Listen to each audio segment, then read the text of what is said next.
کیا تماشا ہوا اسلام کی تقدیر کے ساتھ، قتل شبیر ہوئے نعرہ تکبیر کے ساتھ، قتل شبیر ہوئے نعرہ تکبیر کے ساتھ۔ دو قسم کے حسینی ہیں، ایک وہ جو کربلا میں اسلام بچانے گئے تھے، اور ایک وہ جو دنیا کے مصنوعی کربلاؤں میں شریعت کو کچلنے جاتے ہیں۔ اب آپ کو یہ جاننا ہوگا، یہ جہاں پہ میں بیٹھا ہوں یہاں سے جو بتایا جاتا ہے قوم وہی سمجھتی ہے۔ لوگ سمجھتے ہیں شاید صرف رونا ہی حسینیت ہے، لوگ سمجھتے ہیں شاید یا حسین کہنا ہی حسینیت ہے، لوگ سمجھتے ہیں صرف شبیریں لگا کر چاہے کھڑے ہو کر پانی پیے شاید یہی حسینیت ہے۔ میں کہنا چاہوں گا نہیں، آپ نے حسین کو صحیح سے سمجھا نہیں ہے۔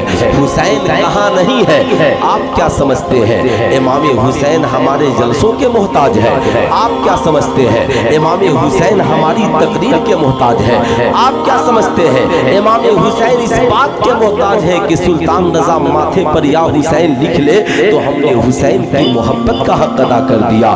نہیں صاحبو، حسین نہ ہماری مجلسوں کے محتاج ہے، حسین نہ ہمارے کسی شاعر کی منقبت کے محتاج ہے، حسین نہ ہی کسی خطیب کی تقریر کے محتاج ہے، حسین نہ ہی مصنوعی کربلاؤں میں فاتحے کے محتاج ہے۔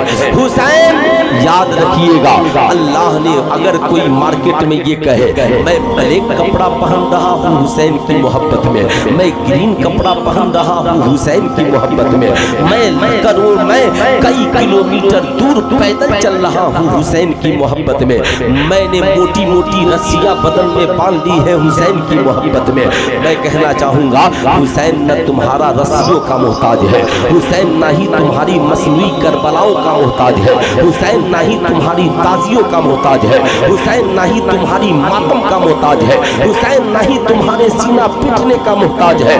حسین اگر ساری دنیا کربلا جانا بند کر دے، حسین کی یاد میں کوئی فرق نہیں پڑے گا، اس لیے کہ آؤ میں تجھے بتانا چاہوں گا حسین کی یاد اللہ نے حسین کی یاد کا ایسا انتظام کر دیا کہ ساری دنیا میں انسان پیدا پہلے ہوتا ہے، پھر مرنے کے بعد اس کی یادیں منائی جاتی ہے، مگر یہ حسین ہے ابھی ماں فاطمہ کی گود میں آئے بھی نہیں ہے، ابھی پیدا بھی نہیں ہوئے ہیں کہ نماز میں ساری دنیا کے مسلمان امام حسین پہ درود پڑھ رہے ہیں، امام حسین پر سلام پڑھ رہے ہیں۔ اللہم صلی علی محمد وعلی آل محمد۔ اب مجھے ٹھہر کر کہنے دو، ابو بکر سے پوچھو حسین پہ درود کون پڑھ رہا ہے، عمر سے پوچھو حسین پہ درود کون پڑھ رہا ہے، عثمان غنی سے پوچھو حسین پہ درود کون پڑھ رہا ہے۔ اللہ صاحبو، امام حسین نہ ہی محرم کے محتاج ہے، امام حسین نہ ہی 10ویں محرم کے محتاج ہے۔ یاد رکھنا یہ حسین ہے، ابھی دنیا میں آئے نہیں ہے تو بھی زمانہ ان پہ درود پڑھ رہا ہے، اور جب دنیا میں آ گئے تو بھی مسلمان ان پہ درود پڑھ رہے ہیں، اور آج اپنی قبر میں آرام کر رہے ہیں، پھر بھی ہر نمازی اپنی نماز میں ان پہ درود پڑھ رہا ہے۔ اب چاہے مسجد حرم ہو، اب چاہے مسجد نبوی ہو، اب چاہے مسجد بیت المقدس ہو، چاہے دہلی کی جامع مسجد ہو، چاہے آپ کی بستی کی مسجد ہو، جب جب نماز ہوگی حسین پہ درود بھی ہوگا، سلام بھی ہوگا۔ اب مجھے ٹھہر کر کہنے دو، وہ میرا حسین ہے جو محرم کا محتاج نہیں، فجر پڑھو گے حسین یاد آئیں گے، ظہر پڑھو گے حسین یاد آئیں گے، عصر پڑھو گے حسین یاد آئیں گے، مغرب کی نماز پڑھو گے حسین یاد آئیں گے، عشاء کی نماز پڑھو گے حسین یاد آئیں گے، ساری دنیا سو جائے گی تہجد کی نماز پڑھو گے حسین یاد آئیں گے۔ اس لیے نہ کہنا کہ صرف محرم حسین کا ہے، محرم بھی حسین کا ہے، ربیع الاول بھی حسین کا ہے، ربیع الاخر بھی حسین کا ہے، ذوالقعدہ بھی حسین کا ہے، ذی الحجہ بھی حسین کا ہے، دن کوئی ہو ہر دن بھی حسین کا ہے، اور ہر رات بھی میرے حسین ہے۔ نعرہ تکبیر، نعرہ رسالت، فیضان اعلی حضرت شہدائے کربلا کانفرنس علامہ مفتی سلطان رضا صاحب سیوانی۔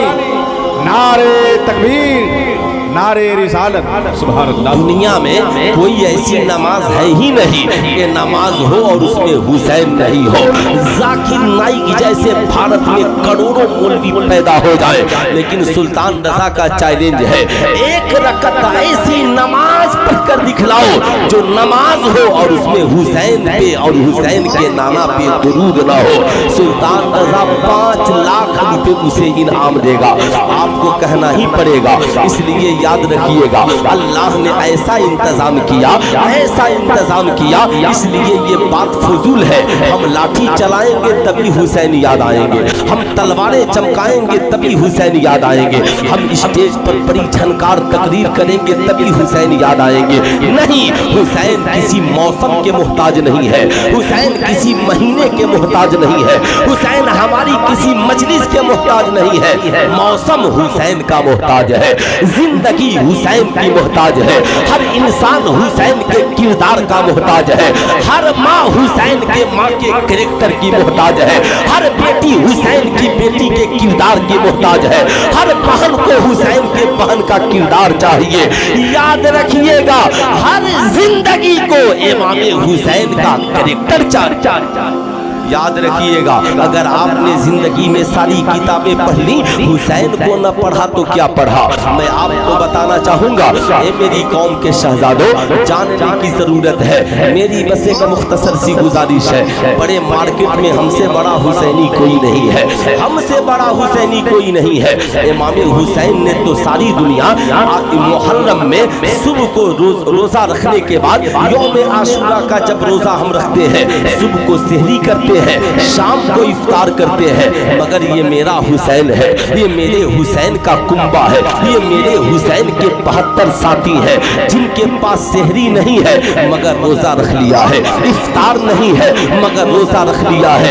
जमाना सुबह को सहरी करे, शाम को इफ्तार करे, ये हुसैन का रोजा है। सहरी नहीं फिर भी रोजे से है, इफ्तार नहीं फिर भी रोजे से है, एक दिन का नहीं 3 दिन का रोजा रखा हुसैन ने।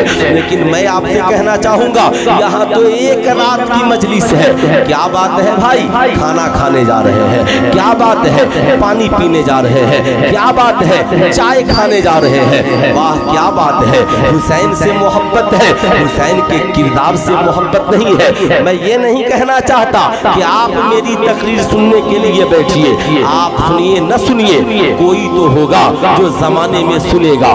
तकरीर सुनने के लिए 22,000 लोगों की जरूरत नहीं है कि 22,000 तकरीर सुनकर के सब समझ ले। मेरे इमाम की तकरीर करबला में हो रही है, समझने वाले हूर इब्ने रियाही है। अगर तकरीर समझकर एक इंसान अमल कर ले तो समझ लो कि तकरीर करने का मकसद हल हो गया। मेरे इमाम ने करबला में तकरीर की 22,000 यजीदियों के सामने, मगर सिर्फ एक ही हूर इब्ने रियाही ने तकरीर को समझा। जो समझा वो जन्नतुल फिरदौस में पहुंच गया।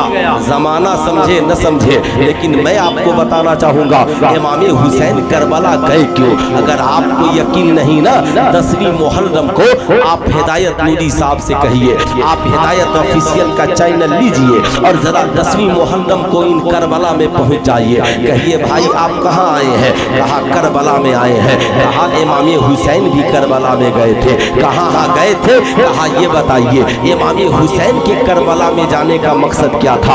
मेरा दिल कहता है, यकीन कहता है, आज हमारे मार्केट का नौजवान नहीं बता पाएगा, कहेगा मौलाना साहब से पूछ लीजिएगा, इमाम साहब से पूछ लीजिएगा, हमें ये पता नहीं है इमाम हुसैन करबला क्यों गए थे, मगर हम करबला आए हैं। मैं पूछना चाहता हूँ, आप करबला क्यों जाते हैं, आप मुझे इतना बताइए। आप कहेंगे हम हुसैन की मोहब्बत में करबला जाते हैं। मैं कहता हूँ अगर करबला जाना ही हुसैन की मोहब्बत है तो मैं भी करबला चलने को तैयार हो, मगर करबला में वही होगा जो इराक के करबला में इमाम हुसैन ने किया है। उससे अलग हटकर अगर आपने कुछ किया तो ये हुसैनियत नहीं है। आप कहेंगे मौलाना साहब फिर करना क्या होगा। मैं कहूंगा उन 72 की जिंदगी को देखिए, इमाम हुसैन की जिंदगी को देखिए, उनके शहजादों की जिंदगी को देखिए, उनकी शहजादियों की जिंदगी को देखिए।